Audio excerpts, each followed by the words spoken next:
It was a bright day in Albuquerque, New Mexico, where Robert was resting in a siding, letting the warm sunshine rest down on his yellow paintwork. No stinky steamies around. The sun is shining. This day cannot get any better. Just then, Dan chuffed up to Robert looking quite upset. There goes my day.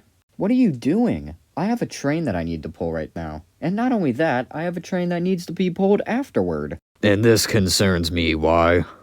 The problem is that you need to shunt my second train ASAP. That's why. Puh. Shunt it yourself, you bucket of bolts. That's fine. I'll just let the controller know about that. Fine, I'll do it. Dan chuffed away victoriously as Robert sat rather dismayed. And Robert oiled away. As Robert gathered the cars for Dan's next train, he grew more and more upset. Stupid cars. Stupid job. I'll push these stupid cars in a stupid siding to get this over with. Even the trucks began to grow upset about Robert's bickering, and they began conversations with one another. Bicker, that's all he does. Day and night he causes a buzz. Will he ever stop and wonder if what he does causes bother? One of these days I'll bump you into the smelter's yard. See how you feel then. Robert shunted the long line of trucks into a siding, but the line of trucks wasn't pushed all the way into the siding, meaning it was blocking the main line. Dan didn't specify where to put them. I'll just leave them here. That's when Fowler chuffed up right behind him. What are you doing blocking the main line? Push those line of cars before Dan arrives! Robert slammed into the cars, but was unable to move them. The brakes! The truck's brakes are on!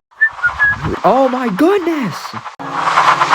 But with Fowler's quick thinking, he rammed into the back of Robert, and the trucks began to move. The two engines slowly moved the line of cars into the siding, and Dan zoomed past with the express. Phew, that was close.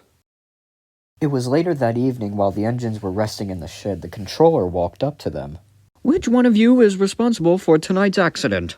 It was, Fowler. Yeah, he wouldn't move the line of cars. I kept telling him to move, but luckily I was around to push him into the siding. What? That didn't happen.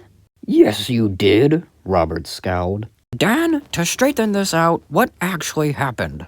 Sir, it was actually Fowler that I saw pushing Robert to safety when I passed by them.